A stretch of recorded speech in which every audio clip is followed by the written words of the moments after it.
Welcome to Devnandan News Channel. Welcome to Alap Thakkar News Agency. Welcome to Alap Thakkar News Channel, YouTube channel. मेरे प्यारे दोस्तों, आज मैं आपके साथ एक वैसे इंसान की बात करना चाहता हूँ जो अभी इस दुनिया में नहीं है, लेकिन वो बहुत सारे लोगों के रोल मॉडल है। साथ साथ में अ, ये इंसान ने बहुत सारे सेक्रीफाइस किए हैं पार्टी में। वो आप नेम सुनते ही आपको पता चल जाएगा। अ, स्वर्गीय श्री अहमद भाई पटेल जी। आज उनका करियर की बात करें तो उन्होंने लोकसभा के मेंबर वो थे 1977 के अंदर। तो उन्होंने केवल और केवल पब्लिक के लिए ही जीवन जिए हैं, और साथ साथ में उन्होंने फैमिली के लिए भी बहुत सेक्रीफाइस किया है। और साथ साथ में उन्होंने वैसा कुछ नहीं रखा है कि भाई ये पार्टी का पर्सन है, इसने लिए मैं इस पार्टी के अंदर काम नहीं करूंगा, क्या नहीं करूंगा। उनका बॉर्न 21 अगस्त 1949 के डेट को हुआ था। और साथ साथ में वो एक राज्यसभा के सांसद भी थे। और उनको सबसे बड़ी अपॉर्चुनिटी मिली थी कि जब राजीव गांधी जी थे तब वो उनके पार्लियामेंट्री सेक्रेटरी भी थे। तो साथ साथ में मुझे वो कहना है कि आज के टाइम लोग बहुत कुछ करते हैं, लेकिन बताते कि देखो भाई मैंने ये किया, मैंने ये किया। लेकिन हमें ऐसे इंस्पिरेबल पर्सन, मतलब एक प्रेरणादायी व्यक्तित्व हमें बनना है। साथ साथ में इस इंटरव्यू का सबसे बड़ा फैक्ट चीज बोल दूं कि इसके अंदर कोई पॉलिटिकल एजेंडा नहीं है।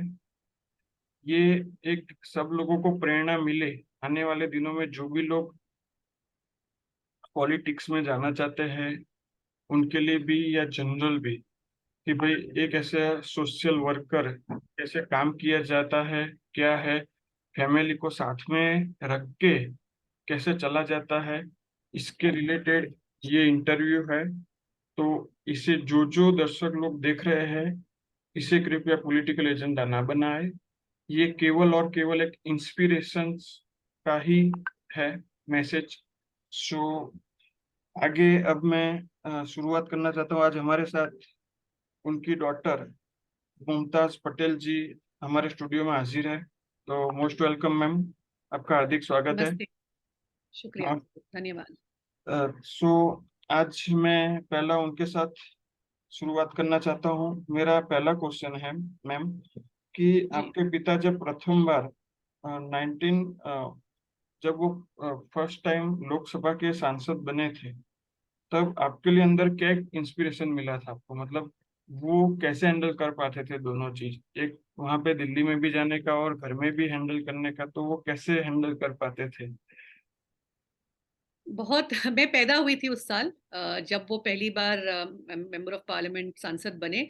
और इमरजेंसी बाद में पता चला, जाहिर है कि जब हम बड़े हुए कि इमरजेंसी के वक्त इतने कठिन समय में as the youngest MP at 27 साल की उम्र में चुन के, तो वो 1977 के पार्लियामेंट में सबसे छोटे उम्र के सांसद थे। और उन्होंने बहुत पैशनेटली काम किया। और इसीलिए 1980 में वापस भारी बहुमत से जीत के आए। तो सुनने में आया है कि जब से वो हाँ। और एक रिलक्टेंट पॉलिटिशियन थे, उस वक्त तो पॉलिटिशियन थे और धीरे धीरे काम सीख रहे थे। बट जैसे जैसे वक्त बीतता गया और उन्होंने मेहनत करी संगठन में और अपनी कॉन्स्टिट्यूंसी में, तो उससे उनको आगे बढ़ने का मौका मिला बड़े नेचुरल प्रोग्रेशन में। तो वो एक जो उनकी सादगी थी, वो जो उनकी मतलब मेहनत करने का नेचर था, बिना किसी बिना किसी लालच और भेदभाव के, जैसे अभी आपने इंट्रोड्यूस किया कि वो देखते नहीं थे, तो ना ही किसी पॉलिटिकल पार्टी को, बट वो इंसान में भी भेदभाव कभी नहीं करते थे कि कौन हिंदू, कौन मुस्लिम, कौन अमीर, कौन गरीब। मतलब जो उनके पास आता था मदद के लिए, वो हमेशा सामने आके खुल के और बिना खुल के भी मदद करते थे। ऐसी ज्यादा शायद कहानियां होंगी जो हम लोगों को अब उनके जाने के बाद पता चली कि किन किन लोगों के लिए उन्होंने क्या क्या किया। और ऐसे सैकड़ों लोग होंगे, सैकड़ों कहानियां होंगी कि हर घर में उनकी वजह से क्या क्या परिवर्तन आया है। तो जाने के बाद उन्हें अच्छे से पहचानने का हमें मौका मिला, और एक बहुत ही ज्यादा प्रेरणा मिलती है। कभी कभी डर भी लगता है कि उनके जैसा बनना मुश्किल ही नहीं, नामुमकिन है, पर हम लोग जरूर बनना चाहेंगे उनकी तरह। आपका एक चीज मुझे बहुत अच्छी लगी कि कई बार हम सोसाइटी में वैसे होते हैं तो वैसे बोलते हैं कि भाई आ, बाप जैसी लड़की होती है तो वो बहुत ही लकी होती है, वैसा बोला जाता है सोसाइटी के अंदर। जी लेकिन जी। भले हम वो लोग मानते हैं या नहीं मानते, हमारी यंग जनरेशन, वो इट्स अ डिफरेंट पॉइंट, लेकिन वैसे भी बहुत बोला जाता है। लेकिन एक चीज, जब मैंने आपके साथ शुरुआत की तो मुझे कई बार वैसा लगा कि नहीं, मैं अहमद सर से ही बात कर रहा हूँ। सो इट्स एन बहुत। Inspiration. It's an honour that you are saying that. I feel very very proud अगर आपको ऐसा लगा, बट जैसे मैंने कहा, उनकी तरह बनना नामुमकिन जैसा ही लगता है, क्योंकि एक अलग किस्म के इंसान थे। और मैं चाहूंगी कि दुनिया उनको जाने, नॉट एज जो शब्द यूज करते थे, चाणक्य हैं और पॉलिटिकल स्ट्रेटेजिस्ट हैं और मतलब ये हैं वो हैं। मैं आई वांट पीपल कि उनको जाने कि वो किस तरीके के इंसान थे। और वो उनके लिए जो उन्हीं से प्रेरणा मुझे मिली है, क्योंकि मैं भी यही सोचती हूँ कि पॉलिटिक्स सोशल वर्क है। जब तक आपके पास कोई पॉलिटिकल बेस नहीं होगा, आप लोगों के बीच में जाके उनके लिए कुछ कर नहीं सकते। और पॉलिटिक्स का मकसद ही सोशल सर्विस होना चाहिए, क्योंकि आप चुन के जीत के इसीलिए आते हैं क्योंकि आप लोगों के रिप्रेजेंटेटिव बनते हैं, आप उनके लिए कुछ कर सकें। तो उन्होंने जिंदगी भर शायद वही किया, एंड इंस्पिरेशन यही है कि पूरी खूबी से उन्होंने अपना रोल निभाया as an elected representative of people, and बाद में राज्यसभा में भी रह के उन्होंने जो जो किया है, ना ही अपनी कॉन्स्टिट्यूंसी के लिए, पर अक्रॉस द कंट्री। आज पूरे देश से जब लोगों के मुझे फोन आते हैं सिर्फ सलाम नमस्ते के लिए, तो हर इंसान के पास एक कहानी होती है कि आपके पापा ने हमारे लिए ये किया। एक छोटी सी इंसिडेंट बताऊंगी मैं आपको। अभी कुछ महीने पहले मैं गुजरात में थी, और मुझे लोग कुछ कह रहे थे कि आप पॉलिटिक्स में हैं, आप बहुत मतलब बहुत ही ज्यादा कैजुअल हो जाते हैं, आप मतलब ज्यादा कॉम्पिटिटिव नहीं हैं, आपको फायदा उठाना चाहिए कि आपके फादर की लेगेसी के आप ज्यादा मतलब एकदम स्ट्रांगली आए। तो मैंने उनको यही कहा, मैंने कहा मेरे फादर ने जितना किया है, उनकी गुडविल शायद इतनी है कि पूरी जिंदगी भी हमारी नहीं, हमारे बाद की पीढ़ी भी शायद जो गुडविल उन्होंने कमाया है, लोगों की जो दुआएं कमाई हैं, उससे हम लोग हमेशा सेफ रहेंगे और ऊपर वाला हमेशा हमारा ध्यान देगा। तो मुझे उसकी, और ये बोलने के बाद मैं एक मैकडॉनल्ड्स में गई, सिंपल सी हाईवे के ऊपर, और किसी ने मेरे कंधे पर ऐसे टैप किया और कहा कि आप मुमताज जी हैं। मैंने कहा जी। तो कहते हैं कि मैं आपके फादर मैं लॉ स्टूडेंट हूँ, आपके फादर ने 3 साल पहले मेरा एडमिशन कराया था, आज उनकी बदौलत ही मैं लॉयर बनने जा रहा हूँ। तो ऐसे इतने जगह हैं जहां जाती हूँ और कोई ना कोई टकराता है और कहानी बताता है कि आपके फादर ने हमारे लिए ये किया, आपके फादर ने हमारे लिए किया। आज मेरी बेटी पायलट है, आज मेरे बेटे कनाडा में है, आज यहाँ ये है। मतलब इतनी कहानियां हैं ऐसी कि हम लोग कभी कभी सोच के एक उसमें आ जाते हैं कि उनकी तरह कैसे बनेंगे हम कभी भी, क्योंकि आज हमारे पास कोई आता है तो हम लोग के हाथ थोड़े तो बंधे हैं, उनकी तरह इतने खुले तो नहीं है। तो हम चाहते हैं कि हम भी ऐसे मुकाम पे पहुंचे कि खुले हाथ से, खुले दिल से लोगों की मदद कर सके। दूसरा मेरा एक क्वेश्चन है। आज के टाइम में मैं किसी पॉलिटिकल को, पार्टी को टारगेट नहीं कर रहा हूँ या किसी पर्सन को टारगेट नहीं कर रहा हूँ, लेकिन आज के टाइम में जो सेवा का वर्क है पॉलिटिकल के अंदर, वो कहीं ना कहीं घुसता चला जा रहा है या निकलता जा रहा है, हम दूसरे वर्ड में बोले तो। और वेरी फैक्ट थिंग मैं बोलूँ तो कि एक ऐसा इंडियन सिटीजन या ऐसे इंडियन पॉलिटिशियन फैमिली के साथ मेंटेन करके चलना, वो सबसे बड़ी एक स्ट्रेटेजी होती है, क्योंकि दोनों जन को संभालना है, घर को भी संभालना और अपने प्रोफेशंस को भी संभालना, और साथ साथ में अपने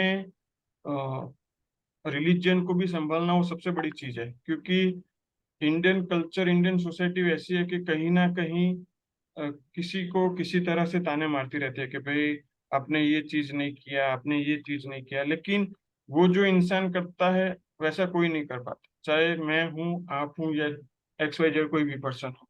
अभी मेरा तीसरा पर्सन है कि जब वो राज्यसभा के सांसद बने, तब उस टाइम आप शायद 18+ हो चुकी होगी, शायद आप 18+ जी, हो। जी, तो जी, उस टाइम आपकी स्टडी चल रही होगी, तो उस टाइम आपके फादर आपको इंस्पिरेशंस कैसे देते थे कि भाई बेटा तुझे पढ़ना चाहिए, अभी सही टाइम है, या एक्स वाई जेड है। मतलब उस टाइम आपको एक जो पावर देने का, जो जो फैमिली सपोर्ट के अंदर एक मॉम और डैड, ये दो जी। हार्ट होते हैं, हार्ट होते हैं कोई भी चाइल्ड के लिए। तो क्योंकि एक बात समझ लो, जैसे जैसे आपके फादर का हम बोले प्रमोशन होता गया, वैसे वैसे उनकी जिम्मेदारी, घर की भी जिम्मेदारी बढ़ती गई होगी।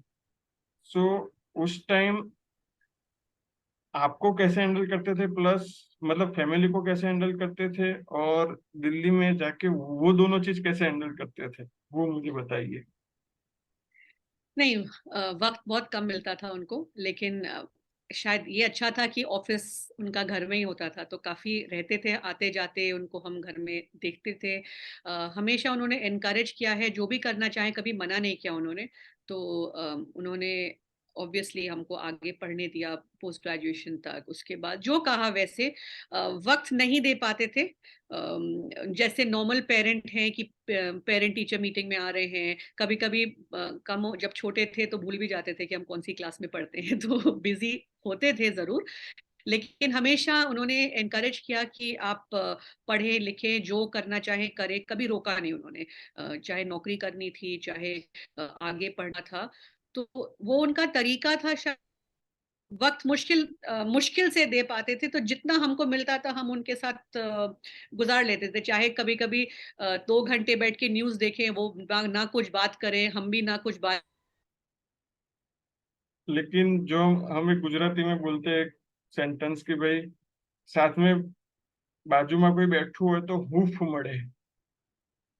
સો એવી વાત છે, પણ એક એક સારા પિતા તરીકે, એક अच्छे, जाते थे और हम लोग को इतना नहीं। फैमिली हॉलीडेज बहुत बहुत बहुत रेयरली, शायद जिंदगी भर में हमने 2-4 फैमिली हॉलीडे करी होगी, उससे ज्यादा करी भी नहीं होंगी। और उसमें भी फोन पे, जब से ये मोबाइल फोन आए थे तो उनका एक तरीका था। ट्रेन में जब सफर करते थे तो हमको मौका मिलता था 10-12 घंटे साथ में, तो शायद वो एक कंपार्टमेंट में टाइम मिल गया, साथ में खा लिया, साथ में बात कर लिया। पर वो भी मोबाइल फोन के आने के बाद फिर आप समझ सकते हैं कि फोन कंटिन्यूसली चालू रहता था। तो पर फिर भी कोई कोई रिग्रेट नहीं है, क्योंकि कुछ ना कुछ किसी ना किसी के लिए कर ही रहे थे, और हमेशा साफ नियत अच्छे दिल से करते थे, तो हम लोग उसी में खुश थे। So my last question is that कि वो राजीव गांधी जी के सेक्रेटरी थे तब। जी, हाँ, वो आपको भी मालूम है कि कांग्रेस पार्टी के वेरी क्लोज थे आपके फादर, और उसके जी, बाद उनको पार्लियामेंट्री सेक्रेटरी की पोस्ट दी गई। अब जी, parliamentary secretary is the high post, लेकिन जी, लेकिन तो भी अब सेक्रेटरी बोला जाए तो उनको पानी पीने का भी टाइम नहीं होता है, एक वर्ड में बोला जाए तो। सो जी। उस टाइम आपने क्या सीखा उनमें से कि भाई इतना बिजी शेड्यूल होने के बाद भी वो आपके साथ, या मतलब सोशल में भी और मतलब उनकी पर्सनल लाइफ में भी, उस टाइम आपने क्या सीखा है? टू बी ऑनेस्ट, हम लोग बहुत छोटे थे, तो इतना हम लोगों को उस वक्त समझ भी नहीं आया कि क्या अहमियत है उस पोस्ट की। बहुत यंग थे, शायद 30s, 33-34 में वो बन गए थे पार्लियामेंट्री सेक्रेटरी तो प्राइम मिनिस्टर। बाद में समझ आता है, संजय गांधी जी से लेकर इंदिरा गांधी जी, राजीव जी, सोनिया जी, राहुल जी, प्रियंका जी, नरसिम्हा राव जी, मनमोहन सिंह जी, मतलब उन्होंने सबके साथ काम किया है। 45 इयर्स का जो करियर रहा है, बिजी रहते थे, बट जिस वक्त वो पार्लियामेंट्री सेक्रेटरी बने शायद उसके 1 साल बाद ही गुजरात कांग्रेस के प्रेसिडेंट बन गए थे, तो ज्यादा वक्त गुजरात में रहते थे। हम तो दिल्ली में पढ़ते थे, तो आते थे जाते थे, तो हम लोगों को एक आदत लगी हुई थी कि वो इतने बिजी हैं। शायद शायद पिछले कुछ साल में समझ आए कि उनकी क्या अहमियत थी, या क्या मतलब क्या शख्स थे वो। हमारे लिए तो हमेशा एक पिता के समान ही थे, तो हमारे लिए एकदम नॉर्मल था घर में। कभी हम लोगों को उन्होंने पॉलिटिक्स से भी दूर रखा, सबसे दूर रखा। हम लोगों को इतना उन्होंने कोई सबके बीच में आने भी नहीं दिया, तो शायद हम लोग को समझ भी नहीं आया कि वो कौन थे, क्या थे। हम लोगों के लिए ही वॉज जस्ट पापा। सो मैं एक बहुत बड़े गर्व के साथ कह सकता हूँ कि this is called a real father, real politician. क्योंकि जो लोग अपने बच्चे को सेव करते हैं, it's called a real father. जी वही called a real politician for the India और for the world, we can say, because your father is a well known famous personality in world also. So जी अपने family को politics से बचाना, वो सबसे बहुत बड़ी एक स्ट्रेटजी होती है। क्योंकि आज के टाइम में मैंने बहुत कुछ देखा है कि भाई कहीं पॉलिटिशियंस अपने फैमिली को जोड़ देते हैं और बहुत सारे इश्यूज होते हैं। हम उसमें नहीं जाना चाहते हैं, लेकिन आखिर में मुझे वही कहना है। और मुझे मुमताज जी, आपको एक लास्ट क्वेश्चन है कि आपकी लाइफ के अंदर वैसा कौन सा अ, एक वैसी प्रेरणादायक घटना घटी हो कि भाई जब आप वहां पे आपके पापा के साथ बैठे हो और किसी का कॉल आया हो कि भाई सर जी मेरा ये चीज कर दीजिए, मुझे बहुत जरूरत है, कि उस टाइम। सॉरी, आपकी आपका वीडियो अटक गया था, मुझे सुनाई नहीं दिया आपने क्या पूछा। ओके, मेरा क्वेश्चन वो है कि अ, आपकी लाइफ के अंदर एक वैसे फादर का एक इंस्पिरेशन, एक स्टोरी बताओ कि जब आप उनके साथ बैठे हो या उनके साथ आप बातचीत कर रहे हो, कुछ आपकी पर्सनल लाइफ की है एक्स वाई जेड, तो उस टाइम किसी का कॉल आया हो और आपके फादर ने वैसा बोला हो कि भाई चलो हाँ मैं कर देता हूँ, या कुछ वैसी स्टोरी, मतलब वैसी किसी का कॉल आ गया हो कि भाई सर जी मेरा जॉब चला गया है, आप कुछ करिए हेल्प के लिए, और उस टाइम आपने वो देखा हो और आपके साथ भी वो टाइम बिताते हो और उनका भी काम करा हो, वैसी कोई इंस्पिरेशन स्टोरी है आपके सामने जो आपने देखी हो? ऐसे मतलब हर लेवल पे है। चाहे किसी का किसी काम के लिए फोन आया और हमारे सामने बैठे बैठे उन्होंने 2 कॉल घुमाया और काम हो गया, या फिर कहीं सरकार गिर रही हो, या फिर कोई केंद्रीय सरकार इसकी थर्ड फ्रंट की बन रही हो। मतलब हम लोगों ने सब कुछ होते देखा है। हम लोग ने राइट्स 1993 2002 के में डिस्ट्रेस कॉल्स लिए हैं, उनके साथ बैठ के हम लोगों ने मदद करी है। हम लोगों ने we been a part of, जब राजीव जी क्राउड फंडिंग कर रहे थे और पद यात्रा पे निकलते थे, तो उसके बाद जब पापा घर आते थे, तो हम लोगों ने बहुत चीजों में उनके साथ। लेकिन मैंने जैसे कहा, वो हमारा तरीका होता था उनके साथ वक्त बिताने का। उनका काम तो 24 घंटे कंटिन्यूअसली चलता रहता था।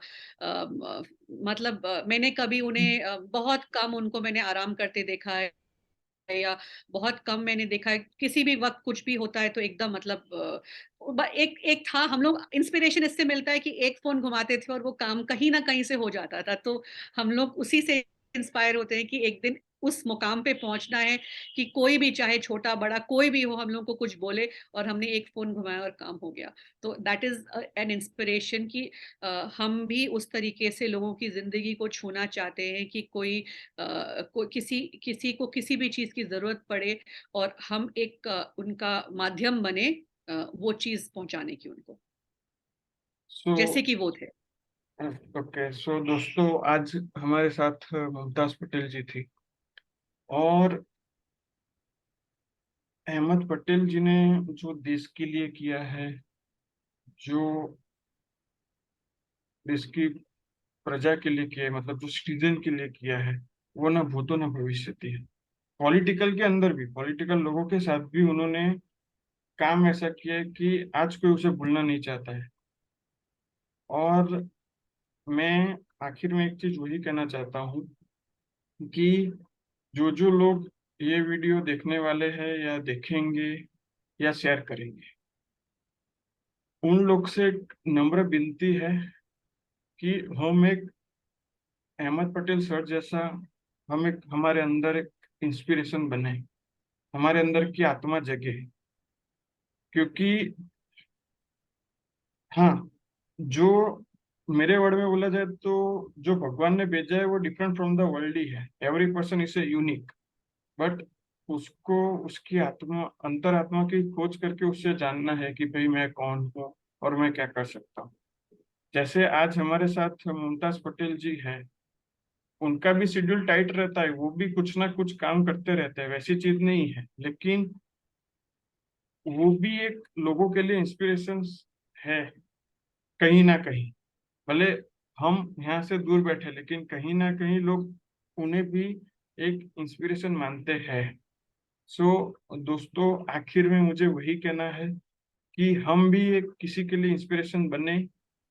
वैसे ही मेरे सारे दर्शकों को और जो ये लोग वीडियो देखेंगे उनसे एक विनती है, और जल्द से जल्द ये वीडियो शेयर करें। और मैंने पहले भी बोला और फिर से भी बोल रहा हूँ कि this is not a political agenda video.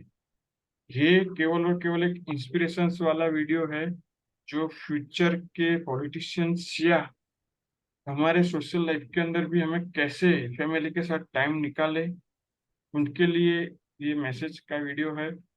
तो हो सके उतना सब लोगों को शेयर करिएगा, और इससे जो मैसेज मिले हैं मुमताज जी के द्वारा, वो हम अपनी लाइफ के अंदर एप्लीकेबल करें और हमारा जीवन सार्थक बनाए। साथ साथ में आज के टाइम में आप लोग जानते हो कि कोविड के टाइम के बाद सब लोगों का जो बिहेवियर है वो कहीं ना कहीं शॉर्ट टेम्पर हो चुका है। मतलब हम किसी बात को करें तो थोड़ी सी बात में भी एग्रेसिव हो जाते हैं। तो भले उस टाइम भी कंडीशन भी कहीं ना कहीं अच्छी या बुरी थी, लेकिन तो भी